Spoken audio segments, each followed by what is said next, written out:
All right, everybody, welcome to 2024 and a new video from Bourbon Banter Evans. Justin, what does everybody have in store for this calendar year?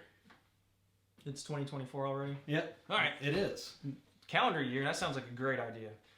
That sounds like we should do a bourbon calendar. So I think to start off 2024, you okay with doing a bourbon calendar? I'm definitely good. How about a Bourbon Banter Evans bourbon calendar? Yep. And that might sound kind of strange to you guys, but we're going to go over that briefly, what that is, and then we're going to talk about some of these fine products that are sitting on the table. Does that sound like a plan? That sounds great to me. So we've got an entire list here that we've done prior to this to talk about what we're going to put into a calendar, just like you would find at your regular store to buy a calendar. The only difference is now Bourbon Banter Evans is going to put out our fiscal year. Did you know that we have a fiscal year? Yeah. Well, yes, I do now. What's our fiscal year? It starts in May. Wonder why it starts in May. I don't know. Why? I mean, what else would have happened? What big in the bourbon world would have started in May? I think May 4th, 1964, Congress designated bourbon as the U.S. native, uncut, unfiltered, native spirit. So therefore, it can only be made in the U.S. So that's pretty big as far as that being the U.S. spirit, and Bourbon Banter is what we do. And so therefore, I think May starts our fiscal year because it was signed into law for the U.S. May 4th. Yep. No, I agree with you. And I think we run it May all the way through April. All right, so then we have a full calendar year for a bourbon calendar. So what my plan and Charles's plan is as well, we are going to come up with very specific dates to commemorate that month. Yep. We're going to put that on the calendar. We're going to make these calendars available, not in a money-making standpoint. This is literally in a, if you want one, we'll show you the way to get one. Yep. And then it will be something you can hang to keep up with your, obviously, calendar, but it starts in May. And technically, you could start it whenever you wanted, but our fiscal, if you want to call it that, just because fiscal years exist in companies. Yep. So we'll start it in May specifically, so it'll probably be available in May, and then we'll go May, June, July, obviously just in order. But each time you flip the calendar, we'll have a photo in a different bourbon unique situation, date, birth date, or a brand or something like that that was unique to the bourbon era industry going back into the history of the 1700s, if you want to call it. Yeah, and don't look for it to say like Memorial Day or anything else like that. We are making this to be a bourbon calendar. This is a bourbon calendar. Yep. And here's the fun part. It can be your bourbon calendar too. Yeah. So we're going to have some of the stuff that we add on it, but if you've got a date coming up that you're going to a tasting, what if you're going to be hired out to do a tasting, or if you're going to go to a bourbon festival, or anything that you want, write it on there as well. There's going to be room for you to put your bourbon events on there. Or if you've decided you've able to do a store pick, when the store pick's going to be coming out, you write that down on the calendar. The one way you don't have to forget about it. And we know we're all in the digital age, but I kind of like having a calendar hanging up for me to be able to see things. It's going to be pretty cool when I've got our control sitting on the back sheet of a calendar, and I can be like, this is the date that we picked the control. Exactly. So other than that, I say we have a pour of bourbon here. You good with that? Yep. So cheers to everybody out there. Cheers to 2024.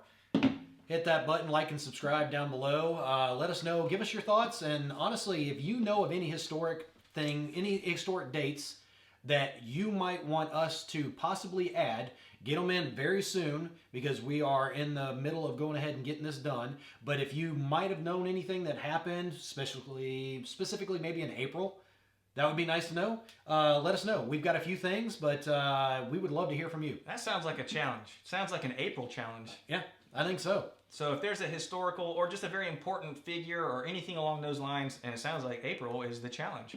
So if you can find something out, please submit and or comment, and we'll look into that to see if it makes the calendar. Yeah. Or anything else that you guys might have come up with, which we may already have. Right. We'll do a quick flash of the different things, because my handwriting's lovely. It's a pretty good set. It's a good. I mean, it's definitely a good amount. And what we did, what we have decided to do here, it's got a lot of historical things, big things that happened for bourbon.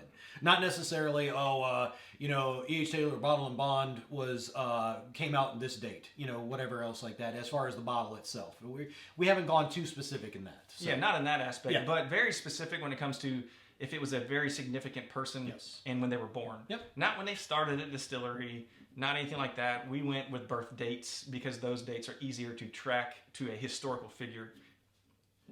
Perfect example would be, George Washington and his distillery. It's easier to see when George Washington was born than when he the actually day started it distilling. or put out his first, I think it was brandy. Yeah. I don't know a whole bunch about George Washington. I just know he had one. Yep. And so I never looked into that. By all means, if you guys want to let me know, I like information. So Right. and I think it was brandy. I really don't know. I think he was a brandy guy. But I don't know the dates either. I don't But either. I'm just saying, like, example, it would be George Washington's birth date, not the approximate date that his brand first rolled out for consumption or something like that.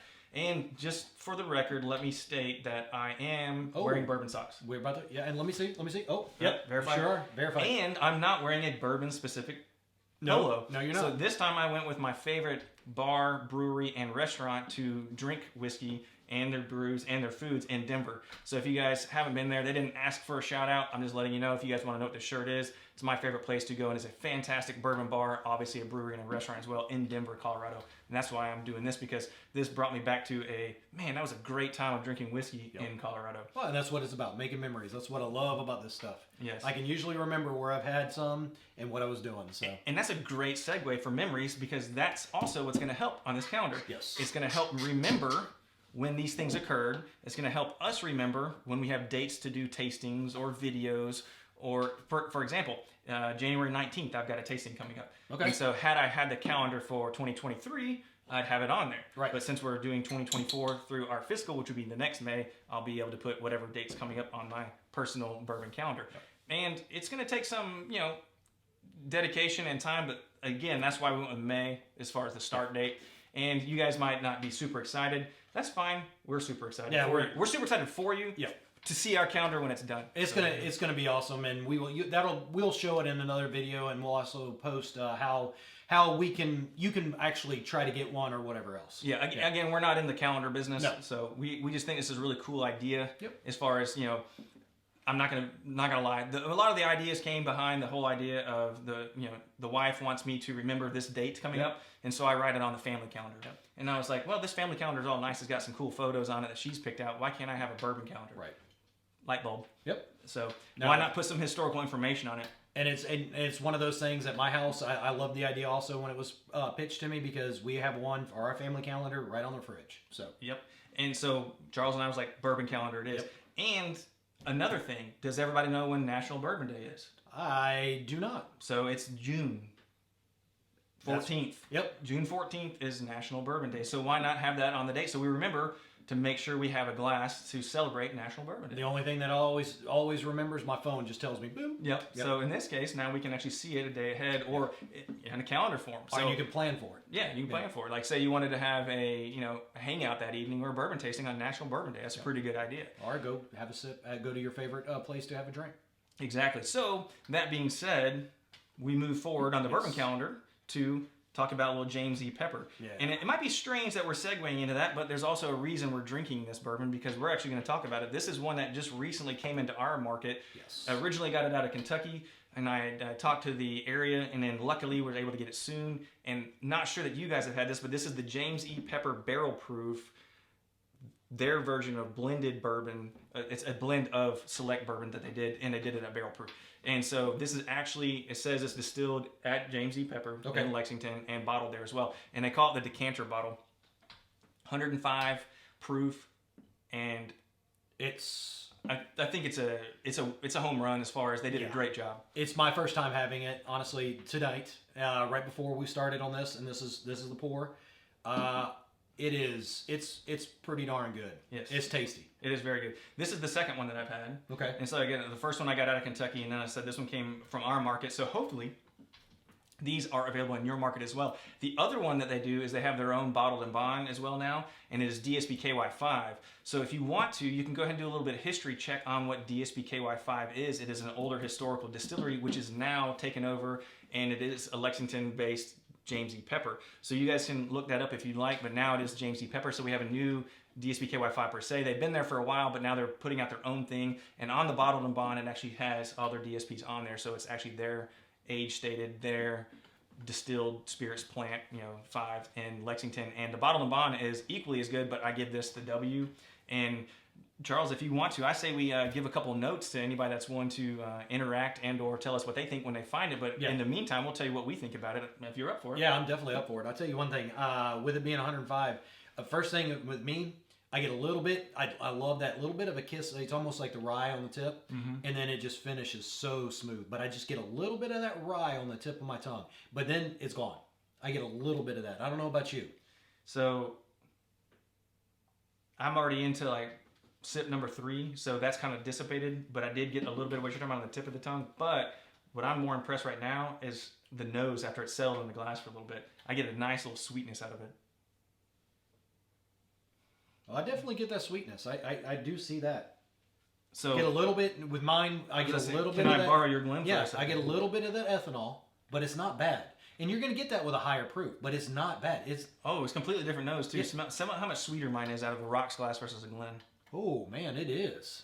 But you see what I'm saying Oh, about it still has that ethanol. Oh coming yeah, off of it. and a Glen, which is we've bulbous, talked about this yeah. before. It's bulbous. It's designed for that. Think of a chimney, but when it's open, Oh, that's so much sweeter. So much there. sweeter, yeah. But you do get the sweet notes on this. yeah, you still get it. Yeah. That ethanol does let you know it is a higher proof. It's not excruciatingly high. I mean, 105. There's a 107 that's out there every day. But I'll tell you one thing. This drinks more like a, what would you say? Maybe about a 90. Mid 90s max. Yeah.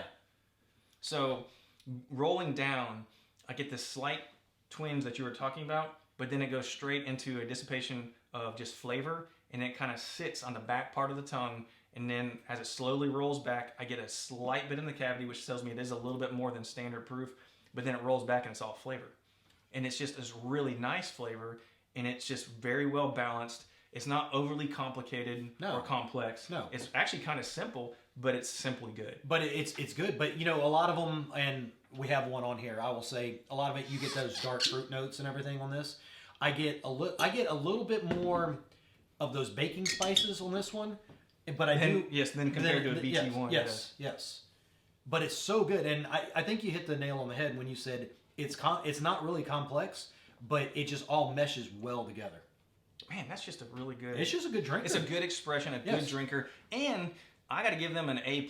I don't ever give A+ because I don't grade anything. But if I was, that packaging in the bottle, the decanter bottle, it looks really cool. The bottle is cool. So I've been waiting to do this, which we have our control here. We've talked about the control plenty of times. Thank you guys for joining in. Yep. Like and subscribe. I'm sure you guys have heard our control many a times. But this is an L24. We've talked about laser codes before in the past. So I was lucky enough to be this early into January and come across an L24. And so I haven't had one yet. Laser code bottled 24 Eagle Rare. So I've been pretty excited to try this release. Not to say that everyone's not different, because it is Eagle Rare, which is a very, very small, maybe 2-barrel situation. Right. But this is a fresh crack with a nice little pop. But just like we've said, even though it's pretty, they have a very good standard across. Every year differs a little bit. Well, that, and you can almost say every 2 barrels technically. Yeah. I mean, it goes from a single barrel to a small batch, a very, very small batch. That's if they keep up with what it was years ago. I mean, you have to be there at the bottling line to actually determine that. But this is going to be really interesting, going straight from James E. Pepper in Lexington to now we're going to Frankfurt. Yeah. To go to this. Battle of the Towns? Yeah, essentially. Yeah. Yeah, if you do the bourbon trail, which I definitely recommend, and you might even want to stay tuned to our calendar to possibly see when the bourbon trail started. Exactly. That could be a date that's on there, or let you know when it started or when it's a good place to go based off of dates. That could be on there. Or if you get a bourbon calendar of your own, you're right on there when you start your own trip to bourbon trail. And then right on there which ones you went to, and keep that calendar, because then it's something for you to remember. Then you don't have to worry about, okay, I need to put it in my phone or anything else like that. Just keep the calendar. If you decide to get one. Yeah. Or make one. Or however we decide to do it. Yeah. I'm not going to say that you can't make your own. Everybody can make your own things. Yeah, exactly. Everybody's crafty these days with the arts and things. So. All right, I'll be curious, because I'm still savoring the. Hey, I don't knock you on that. That pepper. That is so good. Again, that's my second bottle, and it's been a short time. And this is my first time having it. Yes. And I'm just trying to savor it because it's good, guys. Honestly, if it's in your market, I would definitely go give it a try, see what it's like. And I'm curious to see. I think that one's going to be a lot more sweet. Oh, wow. That is a completely different, not that I was expecting anything different, but so starkly different. Is it? It's initially sweeter, no doubt, but this one very, very drying at the end. Which okay. It's probably an age difference for sure. I mean, we were talking about a 10-year versus more than likely a 4 to 6, something along those lines. But with it still has that BT1 nose. What's funny though is I'm looking at the color. This one seems to be very similar in color, maybe a little darker. 105 versus 90. Yeah, that could be the difference. Yeah, that could be. I'm just curious. I mean, it's just observations, you know. Man, okay, I gotta go. Now you're making me want to finish this one. How's the L24? Pretty. Need me another. I don't want to cut unfiltered. No, give me another opportunity. Well, you gotta. Well, what we like to do is 3 sips. Cheers to you guys. Yes. What's in your glass? As soon as you have the L24, please. Let us know your thoughts. Please try this. Yes. Local bar, watering hole. Yes. If you get a chance to grab it, let us know. This is a surprisingly outstanding, great job for it's not new and upcoming. No. But technically it's a new and upcoming with their own whiskey. Yes. Because they've been sourcing for a while. But now this is their stuff. The bottle and bond is their stuff. So kind of reminds me of how Bardstown was outsourced. And now they're getting their origins. Yes, the origins are, yes. All right. The nose is fine. Don't doubt. No, you can't knock a Eagle Rare nose. I mean, Eagle Rare is Eagle Rare. Eagle Rare is good. And like I said, this is all of our opinions. Yeah. Some people might not like Eagle Rare. I've seen it out there, and that's fine. I personally, if I can find this bottle, I'm going to get it. Now, several years ago, I did have someone that they compared Eagle Rare to dirt. They said it was very earthy and kind of like had a dirt note to it. And I was like, okay. I mean, that could be an extra danky barrel. Might have been. It could have been. This one, okay, I'm going to say that this is not the best release, fresh cracked Eagle Rare that I've had. And that's what I was kind of wondering on that first one. It's kind of, I'm not a big fan of saying it, but it does have some, like, I guess I could get the leather or maybe licorice to it, but then it does dry pretty well.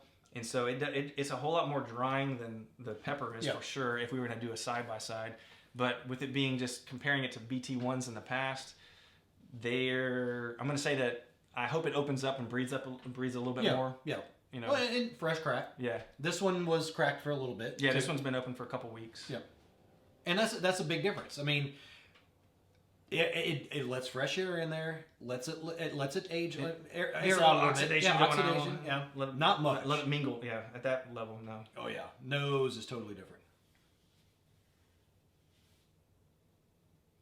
Getting those dark. Yeah, it's definitely dark. Yeah, it's definitely sweeter. There's no doubt. Even though that has a little sweetness to it, but it's the initial flavor. It's cooling like it usually is, but then you get the oak, but then it really dissipates, and then it goes into is it like a leather? I don't know. No, well, that's first sip. Mm-hmm. I do get the drying, but I get a lot of sweetness right up front. There is just like that apricot, just the dark dried fruits. Dried fruits. Yep. But then it just kind of. I'm gonna have to go with it's pretty tannic. It's got some high tannins. It's got some high tannins in it. Yep. Yeah, I would agree. Okay. Are you getting a little bit, I don't want to say after, but it's after everything's settled down, you're getting that little bit, I know what you're saying, kind of leathery, but to me it's more like, it's more of a oakiness. It's definitely that tannin. I think I've switched over to it's the oakier to it. Yeah. Yep. So again, I think this one needs to open up a little bit, but I'm excited to try L24.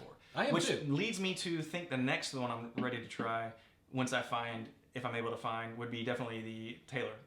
Oh gosh. Because Taylor 24 versus the 23 versus 22, 21. We've been tracking the laser codes and trying different batches for a while. You guys know that as well. And we might have an opportunity to do 20 through 24. This is a very good opportunity. Yeah, there might be an opportunity for that, and you got to keep like and subscribe. If you hit that little bell down there, it'll tell you when you get new videos. One of those might be Taylor 20 through 24. Yeah, and again, if you guys want to meet up for a video, if you want to join in, if you want to give a suggestion for a video, we're up for any of those suggestions and ideas. Like I said, this video is more of us just talking about 2 whiskeys that we just recently got early January. Yep. And we're letting you guys know about the calendar. That's really what this video was. We're really excited about that. And I mean, I know just like Justin said before, might not mean much to you guys, but it's something that we've been looking forward to. We've actually had it in, we've thought about it for quite a while. Yeah. And once it's printed and we get it to show you guys and you guys get an idea of what it is, I think you'll find it to be more educational in the nerdy bourbon world, Yes. and kind of knowing what's going on historically in the past, and then still giving you an opportunity to put your own dates in. Yeah. Instead of going to read a book, we're going to give you a calendar to look at and give you some historical dates and stuff like that. And I don't know. Sometimes I just want to have that. Oh, here it is. Yeah. Oh, I didn't know that. It's like a quick reference. Yes. Yeah. There we go. Even though Google's pretty fast. It is. Yeah. But I'm getting tired of being on my phone a lot of times. That's true. And not to mention, I really like the idea of putting my tasting days in when I get, when I go to this tasting and so on. Or this opportunity, or that, because shoot, man, I can't even remember some of the dates that we've been on some of our, some of our barrel trips. Yeah. I can't remember the dates. I remember the trips, but I can't remember the dates. I'm not even sure if did we do a video that talked about the latest 1792 that finally got bottled? No, we didn't. So I will show you guys that. This is the most recent barrel pick that was delayed about a year and 7 or 8 months, maybe longer. So this is about 9 years old and 8 to 9 months as well. So just under 10 years old. I've been wanting a 9-year 1792 since I went to my very first barrel pick in 2015 with Ken Pierce and Josh at the distillery. Yep. It only took a delay of Sazerac and bottling to be able to get that 9-year. So absolutely accident. There was no purpose to this.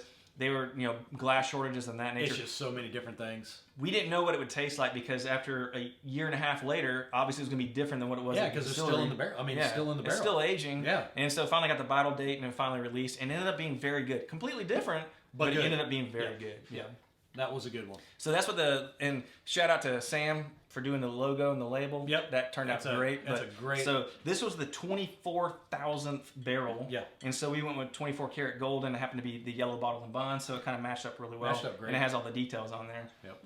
So those already sold out. Obviously that was released months ago, but I don't think we've done it on the video or let everybody know that it did exist. And guess what? That might be something we can do. We've got, say, bottle and bond. Maybe we could see about comparing some bottle and bonds too. Or, that bourbon calendar, back to what we're talking about, when Bourbon Banter Evans does a barrel pick and a release date, we could potentially put it on the calendar. Mm-hmm. And so that is actually a thing that we could do. Yep. Yeah. No, it's a great idea. I mean, it's a great idea that we really enjoy. And honestly, just look for the next video. We'll show it to you and we'll tell you what it's about, how it looks, and then it's up to you. Yeah. And so what I'll do is, I think, we talked a little bit about the whiskeys. We're not big into reviewing. We can. Yeah. If you want us to review more, let us know. We can get more detailed. We try not to because we're fans of letting you know what we like. Don't get us wrong, but we also like you guys discovering what you like too and letting us know if you want to do any feedback. But I'm going to do a couple of informational spots that you can possibly see on the calendar just to give you an idea. You could see things of when Kentucky became a state. You could see things when excise tax went in. You could see when Prohibition started or ended, things like that. You could even see birth dates of famous characters. They're not really characters, they're people. They're kind of bourbon characters now. We've kind of made them now. Yeah. Caricatures? Yeah, caricatures. Oh, dude, can we do a character on there? That would be pretty cool. So, anyhow, famous Sorry, I digress. historical people that were born and then started a very big movement in the industry along those lines. It could be... Yeah. That's the one I keep going to right there. Oh, yeah. It could be when a distillery opened. It could be when a distillery closed. Yeah. Look, honestly, like, subscribe, hit that nice little bell button, and that will let you know anytime we have a new video out there. It'll let you know on YouTube. So. Yeah. So we appreciate you guys joining in. Cheers to you, and let us know what you guys want to hear, and thank you again. Cheers.